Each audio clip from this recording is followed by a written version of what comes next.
What's up, Facebook Live? Welcome back. Hopefully you are having an amazing day. Today we're going to be chatting about a couple different things. First, let me jump on here and share this in a few different places really quick. Whoa. What is going on? Let me go back. Let's see. Welcome. As you're tuning in, I'd love to know, number one, where you're tuning in from. Number two, I'd love to know 3 things you are grateful for. Let's see. Welcome, everyone. Brandon, nice to see you. Ho. I think it's meant to be hi. Welcome. As you're tuning in, I'd love to know, number one, where you're tuning in from. Number two, I'd love to know 3 things you're grateful for. Good morning from Sydney. Hopefully you're having a wonderful start to your day. Here we go. Today we're talking about mental filters, a wild thing Amanda and I saw when we were on an airplane flying home last week from London. We're talking about self-confidence, where it comes from, how to develop more of it. And then we're going to talk a little bit about purpose. Debbie, nice to see you. Pete, Nicole, nice to see you. Hola. Let me share this in a couple places real quick. There we go. Welcome. As you're tuning in, I see that number ticking up. I'd love to know, number one, where you're tuning in from. Number two, I'd love to know 3 things you are grateful for. Let me share this in a couple more places real quick to let everyone know we're on our timeline.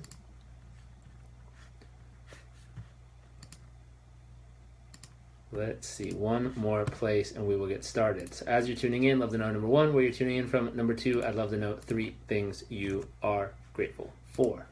Oops, in a group, and here we go. Done. Cool.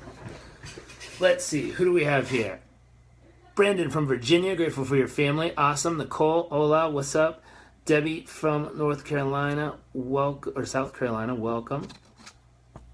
Pete says, awesome day. Thankful for being able to assist one of our elders at the supermarket today. Thankful for my gentle smile. Thankful for being polite and appreciated. Awesome. Nicole, Naples, Florida, alive. My family, social media. Very cool. Christina, hi. Nice to see you. Welcome.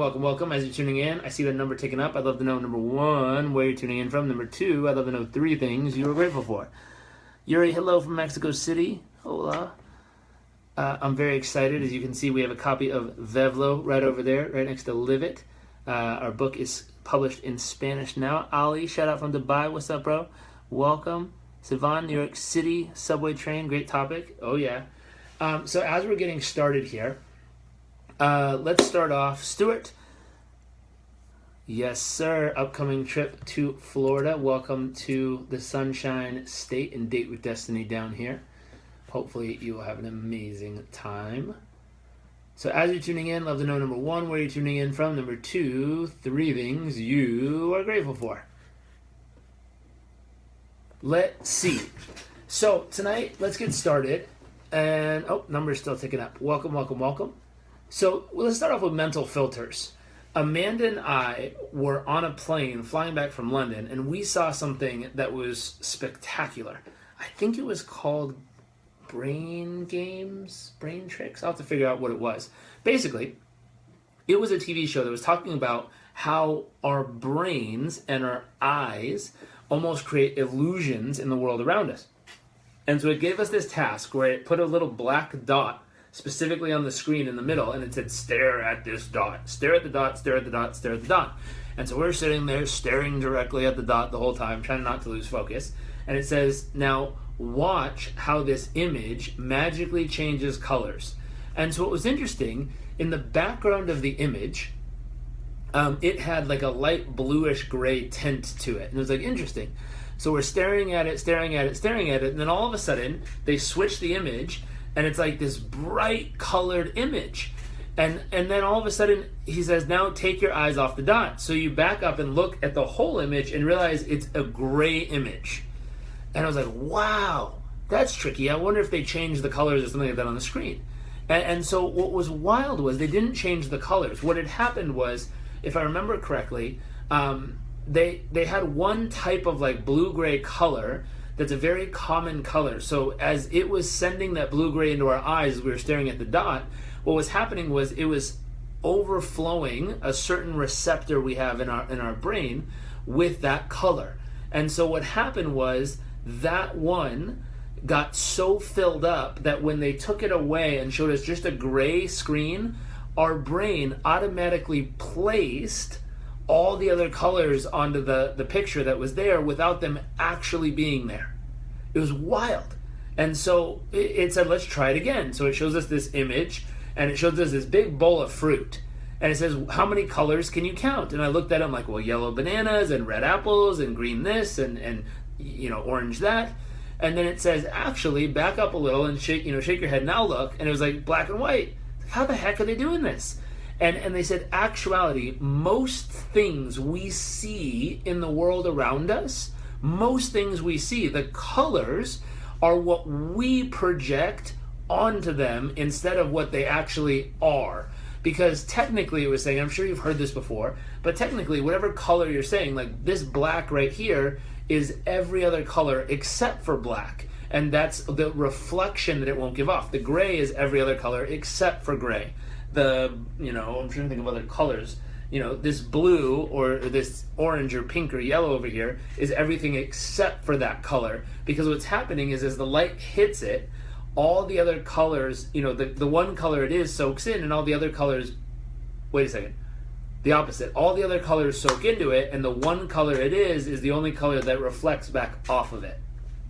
So it's really interesting. If that's pink, pink is the only color that will not absorb into the material that's there, And so what's really remarkable is I thought about this, and I said, how does this apply to most people's lives, most people's worlds? Because I get to talk to people like you all day long from all different parts of the world doing all different things. And I said, well, how does that apply? And so here's something that's really interesting. Becoming aware of how often your brain is imprinting what it wants to see on other people, on situations, on life. And it's really, really, really remarkable that our brain literally takes what it wants to see. And so if it wants to see blue back here, because that's what's supposed to be there, our brain, regardless if that's actually blue, imprints blue on it. So when we look at it quickly, we see blue and then we look away. It's really interesting, really interesting. And so I'd be curious to ask you, what percentage of the time do you believe reality is what's actually going on around you, and how often do you think you personally imprint what you want to see on reality around you? Meaning by the filters you use. And how do you define your filters? Well, really simple. Your basic beliefs. Let me just ask. And don't answer this, and don't type it. I will delete your comment if you answer this. But just think in your own head really quick. If I ask the question, all men are, what do you think? Don't answer it. I will delete it if you answer. But just to yourself, all women are. What do you think? All children are. All young people are. All old people are. And thoughts come to your head. Inevitably, I ask those at live events when we get asked to speak and do training. And it's really funny. I'll say, all men are. And what's wild is a lot of women in the audience will go, hee, and giggle. And I'll look around and I'll be like, don't say this out loud, but all men are what? And it's interesting because by the tone that I change my voice, if I say all men are versus all men are, and what's interesting, if I said never depend on depending on where you were brought up and what your mom taught you, you have a whole different reference point. For some reason, in most places around the world, if I say never depend on most women go, man, it's interesting. And you ask them, well, what do you want? Well, I'd love to have a man that I can count on, but never depend on him, because that's what I was taught growing up. It's like fascinating. And so Pete says he believes 90% of what goes on in his world is imprinting, meaning it's kind of looking at it, projecting out into the world what we think we want to see instead of what's actually going on. So here's what's wild. Depending on how you feel in that moment, depending on how you feel, is how you're going to imprint onto the world around you. Now go with me down this route and see if it makes sense. let's say you wake up and you're having a horrible day, meaning you're not feeling that great. You're kind of frustrated or upset or hurt. And you wake up and you go downstairs, and what does everything look like to you? Is it bright? Is it vibrant colors of life coming out? Is it something that entices you, that excites you, that makes you feel like you're coming to life? Or is it something that now it's dull and it's gray and it's ugly, and no matter what anyone does around you, it's frustrating, it's annoying? And this is really wild to think about. Gordon, nice to see you 100% of the time. Truth. Because what happens is how you're choosing to show up in that moment is determining the filter you're using. And the filter you're using is determining what you're choosing to then imprint onto the world around you. So here's what's wild if you go down this rabbit hole with me, is it all starts off with how you're showing up. So what are the fundamental elements that get you to show up as your best self? Sleep, number one. If you don't get enough sleep, I don't care who you are.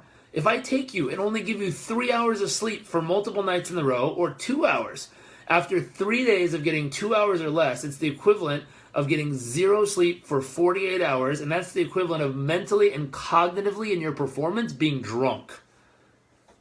So sleep, number one factor that's going to eventually determine how you show up in the world and what you experience from life. Because here's what's wild. I think it's downstairs, but I have this really neat picture. From when I was a baby, and it's my dad carrying me over hot coals. And what's wild is there's two people in this picture. One lady that's standing back has her arms folded and she's kind of looking at him like this. And there's another guy standing there with their hand in her pocket looking at him like, yeah. And I always look at these two people and think, I wonder what they were thinking at this moment of life. And what's wild is I look at this lady and she's probably thinking, why would you walk with a baby wrapped in a flammable blanket across fire? What's wrong with you? Now, I don't know if that's what she's really thinking, but that's what I think she's thinking based on what she looks like in her face. And then this other guy's like, yeah. And I'm thinking, he must be thinking, like, even if you drop the kid, he'll only be stronger as a man. Just kidding. But how are two different people watching the same exact moment of life having radical different experiences of that moment? And this is based on their state, how they're actually showing up in the moment. Now, something we've talked about for the last few days is, at least with my clients, state controls so much. Because when you're in a strong, passionate, determined, focused state of being, you can do anything in life. At least you feel that way, and you get something called resourceful, creative, that allows you to come up with a solution to the problem on the fly. And if that doesn't work, you try a different route. And if that doesn't work, you try a different route. If that doesn't work, you try a different route. And you just keep going until you figure it out. And how many times do you try? As many as it takes. It doesn't matter. That's what happens when you're really, really resourceful. Versus when you're in a shitty state and you're not feeling good and you're frustrated about life and everything looks gray and ugly around you, and no matter how many people talk to you, you think it's so annoying that you have to waste your time on them. When you're in that place, one little tiny problem happens and it takes you out of the game for the whole day. So when we're talking about mental filters, what I'm really talking about is at the base level, the very base, if we were going to stack these. Number one, what's the base things you need? So there's one other factor. Actually, let's say one other factor. There's sleep is a base factor, and food is a base factor. If I limit your nutrition for 3 days, meaning I massively cut down on your caloric intake of what I give you, including juices, I give you water, and I give you a little bit of juice and like a cookie or a little tiny almond or something each day, you will become something we call hangry. Now, I don't know if you've ever been hangry. If you have, give me a thumbs up. Let me know it's not just me or my wife. But it's this term we call hangry, which is hungry and angry. It misses together, and it's like, ah. And I don't know if you've ever been around someone like this, but what's really wild when you're around them is you're hanging out with someone, and everything's good, and then all of a sudden, oh, good, there's other people who are hangry. Thank you for those little thumbs. And so what happens is, you're good. All of a sudden, blood sugar drops. Mentally, you start going, I'm hungry. Your mood changes, and it instantly changes your filter that you see the world in. Because now, no matter what happens, I see angry faces. They must be hangry. It starts pisses you off. And someone cuts in front of you, like, oh! And it's this wild experience of being hangry, where you're hungry and angry at the exact same time. And as this is happening, it starts to become frustrating in that moment. And so this is something really to consider and say, okay, these are the two base levels. So real quick, I want to know, how many of you have a plan to make sure that you get really, really high quality, powerful sleep every night? Meaning, what is your sleeping rituals? Hello from Lebanon. What are your sleeping rituals to make sure you're the best version of you sleep-wise every night? And this is something we talked about in past episodes. We did live on here. We also did an interview. Let me see if I can find it real quick. Let's see. JRC TV, Sleep Better, Sean.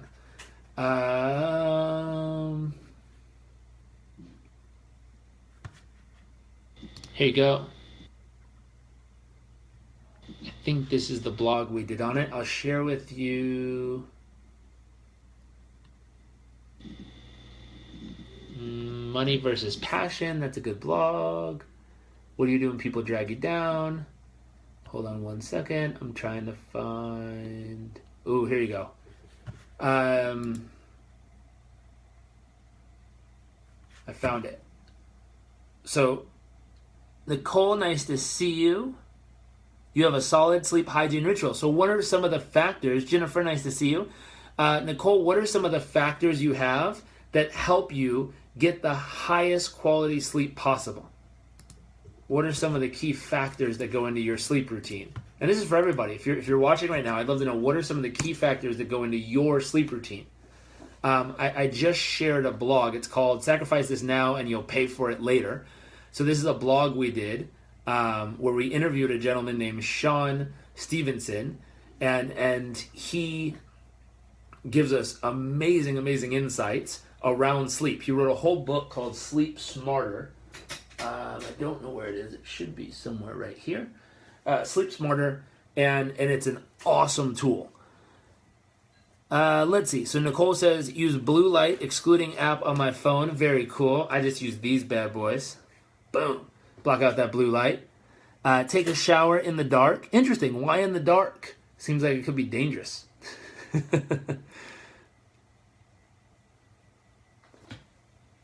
So get rid of the blue light. Ideally at least 3 hours. You want to be on no screens.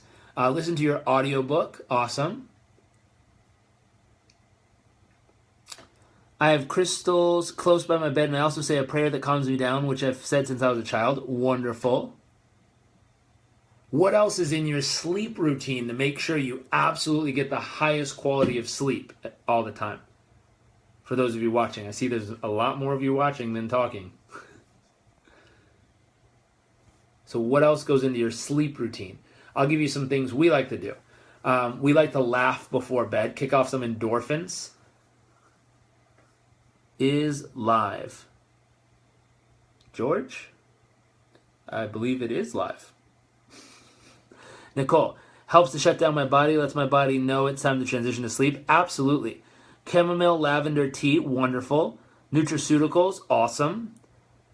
One thing we started doing, make sure the room is dark. There's a great key Sean talks about in that interview. He talks about getting blackout curtains to black out all the light pollution that exists in the community around us. Cool, quiet, dark room, absolutely. One other thing we started doing, we got a little essential oil diffuser that blows like little steam humidifier into the room. And so it blows. Hello from Romania. It blows, and we use lavender, and I think we were using, not echinacea, glass of water before going to bed. Wonderful. Awesome. So for the people watching, if you don't have a great sleep routine, you're getting tons of tips. So thank you for everyone participating.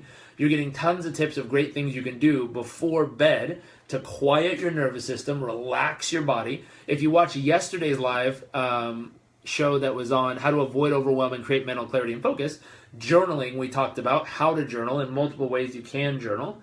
And so there's that part, how to watch funny videos. Awesome. So the next piece, here's the next piece. What do you do to ensure that you have optimum nutrition. So this is really interesting. Use pink lights before bed. Wonderful. Janet, it's nice to see you. So what do you do to make sure you have optimum nutrition? This one's tricky, especially if you're a really, really, really, really busy person. So if you're a mom and you got a bunch of kids going everywhere, if you're a business entrepreneur and you're constantly going from meeting to meeting to meeting to meeting to meeting, what do you do to optimize your nutrition? Because this is fascinating. I'm guilty of, my wife always teases me because she'll, make breakfast for me in the morning, right before I go to the gym. I go to the gym, I come back, and I'm literally like right in the moment where I got to rinse off, get to my desk, do a few things, prep for the meetings, and then bam, pull it out and immediately get into my coaching sessions. And so what's wild is a lot of times right over here on my other desk, I'll have 3 or 4 meals backed up throughout the day because I haven't literally taken the moment to eat the food that's sitting right in front of me. And I know I'm very, very blessed to have my wife who's willing and able and lovingly cooking those meals and preparing them for me. And so what's wild is I challenge with that. So I'd love to know, people say, I only eat once a day for maximum twice. Interesting way to go about it. Smoothies, grocery shopping on Saturday, prep my meals on Sunday. Salt lamps. Yep, I think you can see it over there.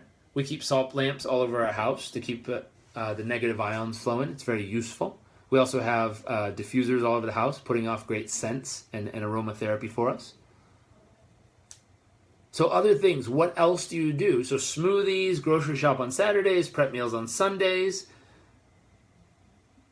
And so one thing I figured out, I have a friend of mine, and this dude's in ridiculously good shape. Let me show him off a little bit. He's also a graduate student of Performance Coach University. But I'll give you guys a little insight because he's in ridiculously good shape. About it too. So this is my friend Doug, Advanced Human Performance, bodybydouglas.com. And let me see if I can scroll a little and show you what Doug helped me do as far as physical transformation. And here's what's really, really wild. So here's me. He helped me do this, where this was me on the beginning. And within 3 months, he had me here, which is pretty wild. So from there to there in 3 months. And what was really wild about that was it was about 90% diet. 90% of the food consumption is what caused that physical result to show up in my body in that period of time. And it was really wild. Pete says, intentionally make an appointment to prepare food every day, turn off the phone and other things so I have meals ready. Awesome. Nicole says, anti-inflammatory diet. Wonderful. That works. That's really helpful. I'd love to know what you put in your anti-inflammatory diet. I'm a raw vegan about 6 years, so I eat really less and maximize energetic life. Awesome, George. Steel cut oats with organic raisins for a boiled egg for breakfast, green shake for lunch. Awesome. So the key here is not, so I'm curious, as much as what you're eating, but more so what I'm looking at is what's your plan? What's your strategy? And the reason I ask this isn't for me. I'm doing okay at this. The reason I'm asking is for other people who are going to watch this when we circulate it. And these videos get about anywhere between 2,000 to 10,000 people that watch them. So thank you for those of you who participate and comment, because all your comments become very useful for everyone else who watches it. The live people who join us and check it out each day. And when we push it out there and we boost it and we push it out into the world, all those impressions and all those people who take time to watch this and read through the comments, they get to see all your comments and all your insights that they can read and go, oh, what he said might not work for me, but dang, what Lawrence and Nicole just shared, that's useful. Dang, I'm going to try that. And so thank you very much for participating, because it's helping me learn about you, but also it's helping everyone else who watches get more ideas about how they can go about doing and getting the results. So thank you. Let's see. Vegan, gluten-free, corn-free, soy-free, no nightshades, low sugars, low carb, all organic. Wonderful. Sounds good. And so this thought, if these two foundational elements, Now, if you were to stack on top of the foundation, so how much are you sleeping? How much are you eating? Quality foods, quality sleep. Now, from there, you got to go up a level, and this is your state. So what's wild is I grew up at events where, and I'll show you, there's an awesome video out there of Dad's latest event where he is on stage crushing it. And if anyone I've ever met in my entire life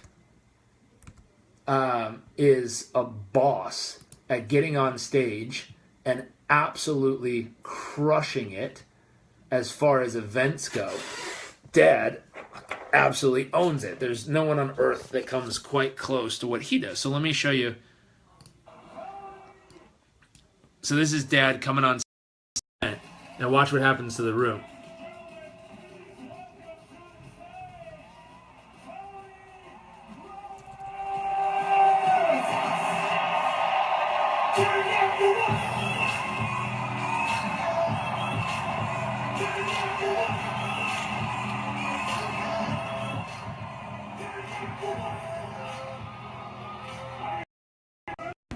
So here's what's wild. Oh, you just missed it. Here's what's radically incredible about that. What's wild is he's able to take, and let me see if I can throw this up here real quick. He's able to take 1,500 people there, if you watch closely here for a second, and get this room to go absolutely nuts. And so one thing he teaches that's remarkable, it's a life-changing experience. If you've never been to UPW, I highly recommend you go. But one thing he teaches is people how to activate the highest, strongest mental, emotional, physical versions of themselves. So if you've had great sleep, you've had great quality nutrition, and now you want to elevate who you are, the next piece you got to take control of is your state of being. You know, and he teaches the fastest way to take control of that is what you focus on, what you say to yourself, and how you move your body. And so I've coached people for years using this strategy, and it's wild because when you can manage their state, you can take them from an unresourceful state. They lack creativity, they lack determination, they lack faith, they lack certainty. And in a moment, you can get them to a place where they feel totally certain, totally creative, totally resourceful, and they can go out and make something happen that they couldn't 10 seconds ago. Now, what's interesting, lots of people have a tough time wrapping their head around that unless you go to an event like this and get a physical, visceral experience, which I highly recommend.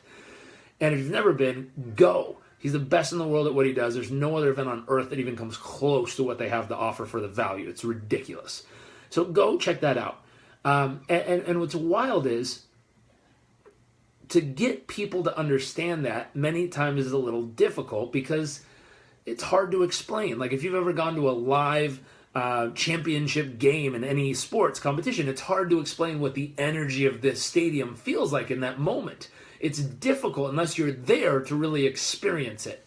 And they're trying all kinds of ways, virtual reality and all kinds of stuff to get you to experience it, but it's still not the same when you have 10,500 people going berserk in that moment, loving every freaking ounce of it. So the fastest workaround I've seen that I was using today with a few clients that's really effective and useful is a guy named Wim Hof. And so let me see if I can find at the same event, he was actually speaking there. Jennifer says, planning on going with my sister in Australia. What's up? You'll love it. George, 2:15 a.m. I didn't sleep, so only to follow you. Well, welcome. Thank you for staying up. Please go to that event. He will crush it over there. And we also have fun in our events as well. Let me figure out where is... Let me see if I can find really quick the Wim Hof breathing video that we shared just the other day. Let's see. Because at the same event, there's a gentleman named Wim Hof that stopped by to share, and he shared a very, very specific breathing technique. And in this breathing technique, if I can find it real quick, I'll grab the link and share it with you. Almost. Wait for it. I'm not seeing it. Is this it? Yes.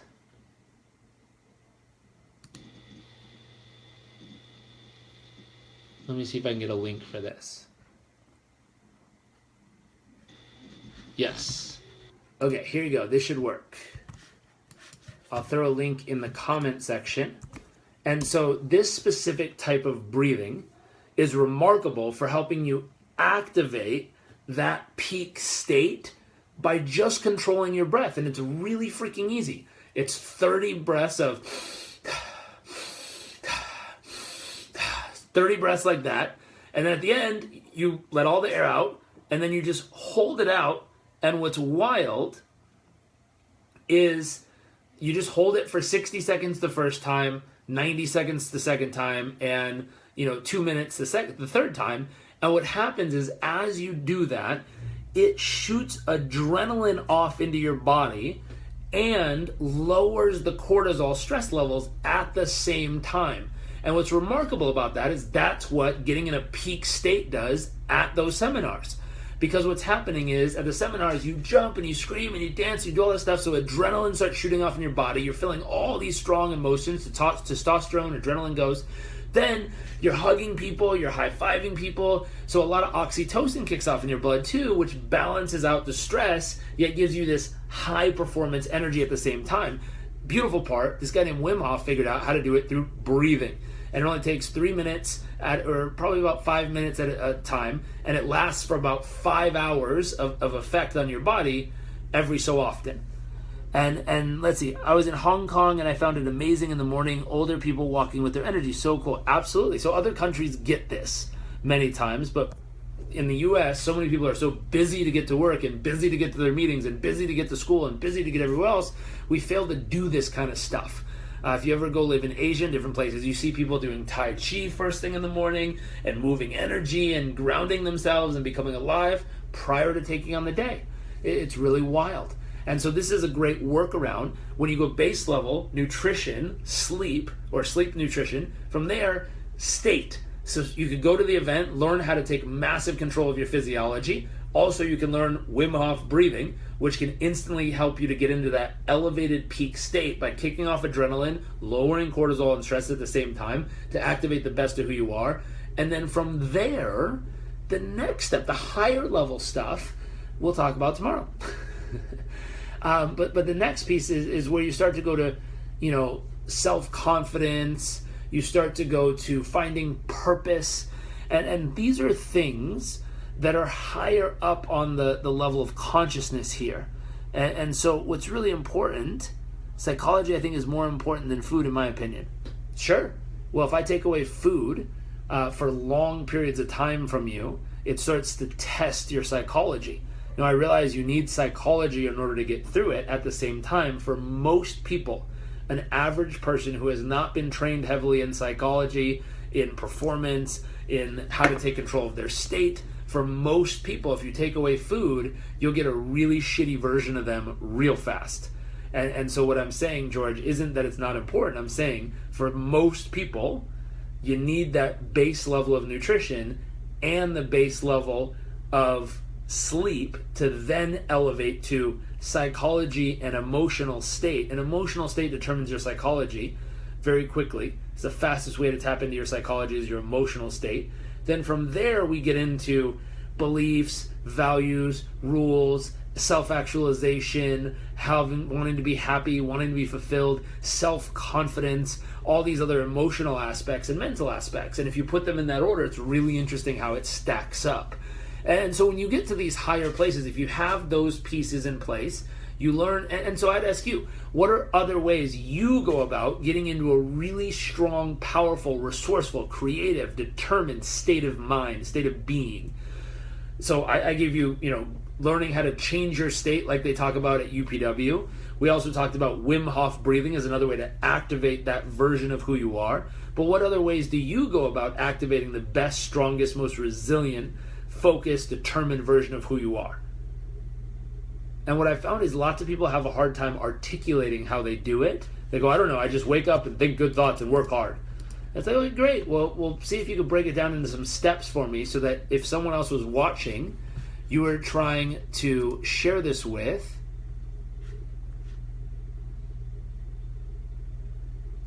Gordon asks, I agree. Would you say if someone ate bad foods, they would get hangry more easily? And if someone was eating healthier and fasted intermittently, maybe they could experience more pleasure while fasting? Absolutely. Most likely. I mean, if I give you a McDonald's diet for 30 days, according to the video of the guy who went and did it, it looked pretty bad. Let's see. When the day starts to go short, I start over. Interesting. George says, cold shower, watch the motivational videos. Interesting. Meditation, our power, says Daniel. Awesome. What else you got? What are ways that you help get yourself into the most powerful mental, emotional, physical state possible each day? And thank you again for those of you who are sharing, because I'm giving the people who are going to watch this more insight and strategy of how they can get it. Nicole, Supersize Me. Yeah, that's the movie where he did that. What other ways do you use to help get yourself into the strongest mental, emotional, physical, spiritual state possible? Other things I use, gratitude journaling. So journaling, Jennifer says, journaling, podcast affirmations, coaches once a week. Awesome.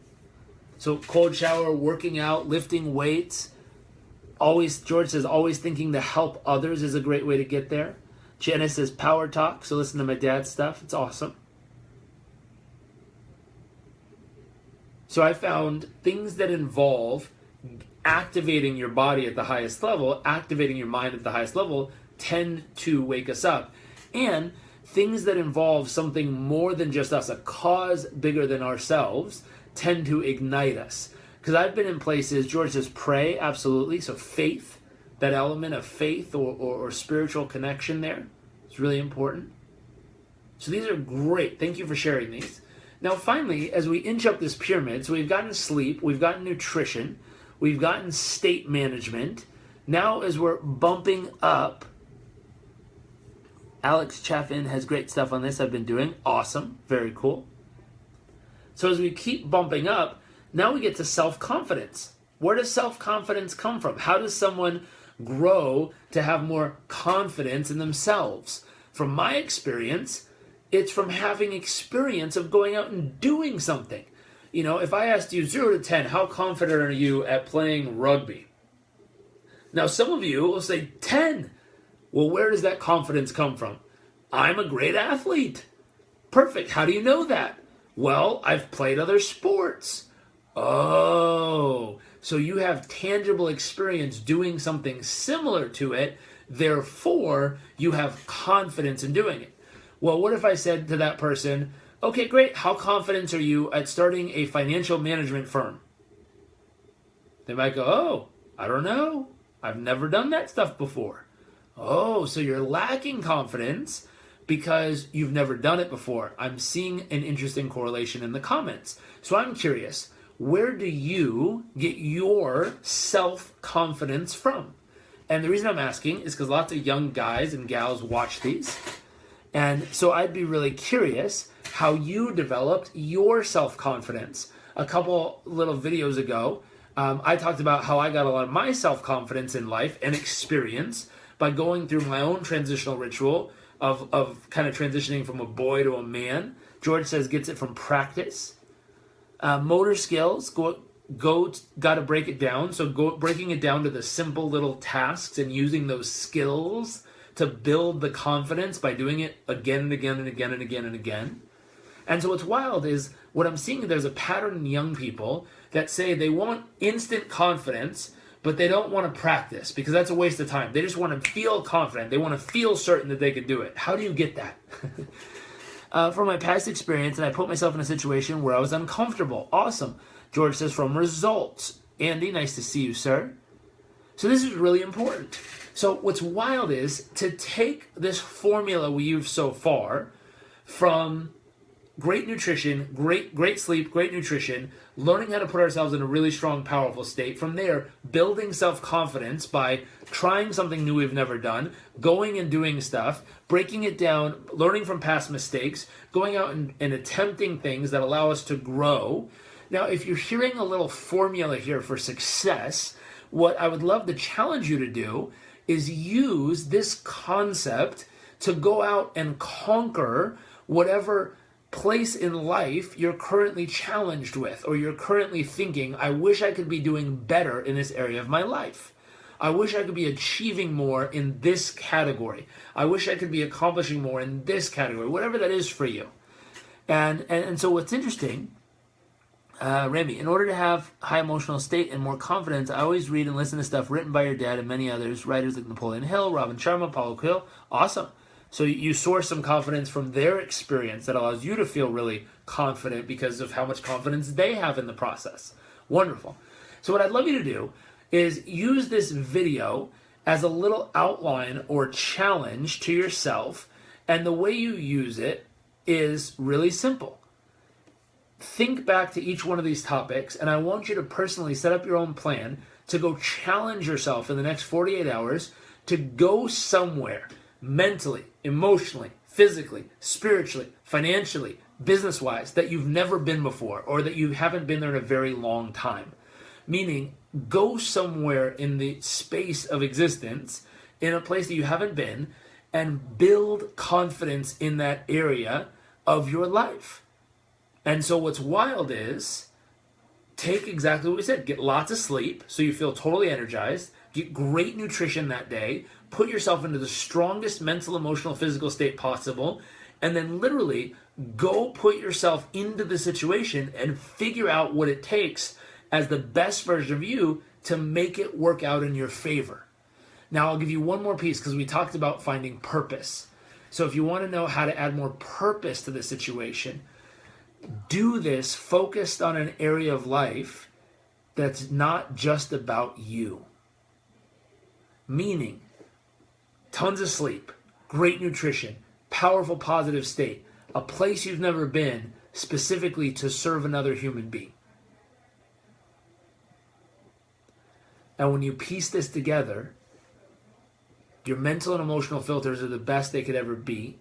You feel the most powerful version of yourself, rested, great nutrition, well fed. You feel strong. You get yourself in the strongest mental, emotional, physical place possible. And then you go out and push yourself into an environment you've never been, purely in a place to serve another human being. And you'll find how purpose-filled that moment will be and how much of a difference you can make in the world around you. And so I wanted to throw this little formula together for people who are struggling, for people who feel lost, for people who feel like they're stuck and they can't figure out how to go about bringing the best version of themselves to life. They feel like they have no purpose or they're lost. If you would please tag them, or probably not tag them, but share this with them. So click share and share it with them in a private inbox or share it on your profile.